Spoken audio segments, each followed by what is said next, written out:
Hello everyone and welcome back to my channel. I am PandaPops and I like to bring you blockchain gaming and crypto related content. For today's video, we are going to be going over how you can sell your assets within the Sandbox marketplace. To be able to sell within the Sandbox marketplace, you will have needed to have created assets using VoxEdit. You will also need to have made sure that these assets have already been minted. Before you mint assets, make sure that you are fully happy with them and have tested them within GameMaker so they work exactly how you intend them to be working. If you are happy, make sure to mint them, and you can watch the video on how to mint above me, as well as a link in the description for you to go watch that first, and then come back here to continue with the steps on how to sell those assets you have already minted. The first thing you're going to want to do is go to your profile, click inventory. From here, we're going to click entities, and then in actions to sell, we're going to select that one, and this will show you all of the NFTs that you own that you can place up for sale. You can either type in the search bar the asset that you wish to sell, or you can search down at the bottom, going through each page. So I'm going to select an asset that will be listed for sale on the Polygon network. Listing for both assets on Polygon and Ethereum is exactly the same process. I'm just going to choose the Polygon because it's much cheaper gas fee transactions on that side. So that's the one I'm going to be selecting. So let's choose our asset that we are going to list for sale and go through that process together. First thing you're going to want to make sure that you have done is please be logged into your wallet. Usually a prompt will come up to ask you to log in. I just always find it much easier to already be logged into the wallet assigned to that account. Once you are logged into that wallet, make sure you are on the correct network. Once again, this is something that it usually prompts when you try to do a transaction, and it does prompt you to switch networks. I just always find it much easier to make sure I am on the correct network ahead of time. We have our chosen asset here. As you can see, we currently have only minted 2 copies. I want 1 copy for myself, so I'm only going to be listing 1 copy. Now, if you have an asset that has numerous amounts of copies, then obviously you can put the number of copies you're happy to sell.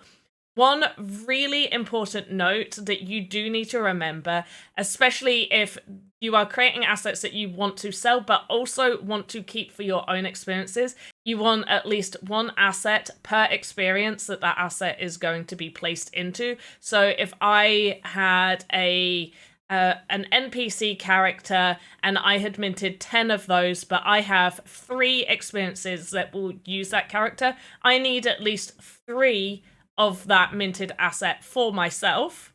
So do keep that in mind when you are placing those assets up for sale, that if you are also using those assets, you will need a copy. However, if you have created an experience and you are publishing that experience, the assets that you own and that you created in your workspace do not need to be minted. Only once those assets are minted do you need a copy of that minted asset for your experience. On this section, you'll be able to see the name of the asset, how many copies, what type of asset it is. So this one is a prop. You'll be able to see who created this asset. So if you are actually reselling an asset that you have purchased, you'll see the original creator's name there and what network that this asset is on. So it'll say Polygon. If it's on Polygon, it'll say Ethereum if it's on the Ethereum network. We're going to click list for sale. So this is where you'll put the amount of copies. As I mentioned earlier, make sure that you are keeping at least 1 copy for yourself if you are wanting to use that asset for your experience. You can list up to the max amount of copies that you have minted. So select the amount of copies you wish to mint. I'm going to select 1. There is also the list price, so you can adjust that list price to whatever you are happy with. So once you have listed the asset for sale, you are not going to be able to change the price. The only way that you can change the price is by cancelling that listing. So do keep that in mind when you are placing assets for sale. You also won't be able to add additional copies. So if you own 10 copies of an asset, you list 4 for sale, and then all of a sudden you wanted to list another 2 to that listing, then you would actually have to cancel the first listing and redo a new listing with the amount of copies that you wish to have up for sale. I'm going to list this asset for sale for 300 sand, and then down at the bottom, you're going to see what your potential earnings are. And that shows us how much we will receive for that sale. If you don't really do many transactions within the sandbox, then you may have all 10 of your gasless transactions that you can utilize. However, with it being on the Polygon network, those gas fees are very, very low anyway. So even if you have used that, then the transaction cost will still be much lower than if you were listing or buying on Ethereum. Before we click to list, there is also an option to schedule your listing. It is automatically switched off, which means that if you just click list asset, there is no end date to that listing, but it will just stay on there up until the moment that that asset is purchased. I personally prefer to schedule my listings. There's numerous reasons why you might want to. You may want to list just a few copies at like a sale price, like maybe it's your first.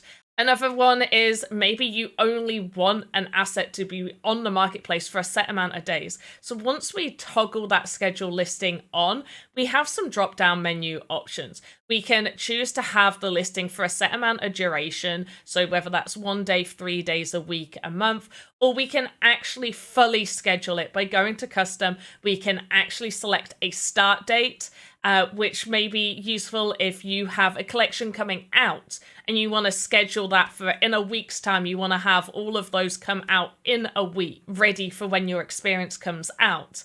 I personally always like using the custom feature. I like having that control over my dates. The other reason I like having it set to the custom date and an end date is if you have it where it automatically lists it without any scheduling, then that listing will stay there up until all of those copies are sold. So that listing will stay there up until all of those copies are sold.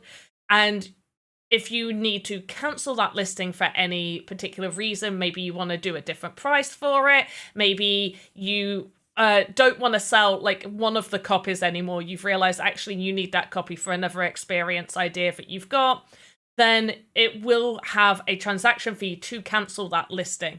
Now, once again, if you still have your gasless transactions, then maybe that doesn't matter to you. But for me, I like having that additional control of knowing, okay, my listings will come down at this point. That's just a preference for me, and you can choose what you prefer. But automatically, if you just list, it will list up until all copies are sold. Otherwise, if you want to schedule a listing, whether you only want it to be on there for a few days or you want custom dates, then you do need to toggle that schedule listing button on and then select your option from there. Once you're happy with how many copies you are listing, the listing price, as well as your list date, whether you have scheduled specific dates or you're just automatically having it listed up until all copies are sold, then go and click list for sale. This will then prompt a pop-up from MetaMask and you will click confirm if you are happy with everything there. Congratulations, your asset is now up for sale on the Sandbox Marketplace. Well done.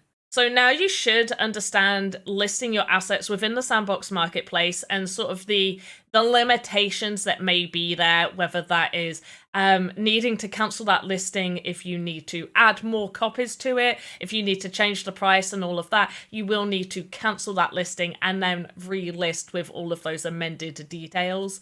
You should know the process involved in listing. It is very, very straightforward. Obviously, you go find that asset within your inventory, you select it, select the amount of copies you wish to list, select the price that you wish to have it listed at.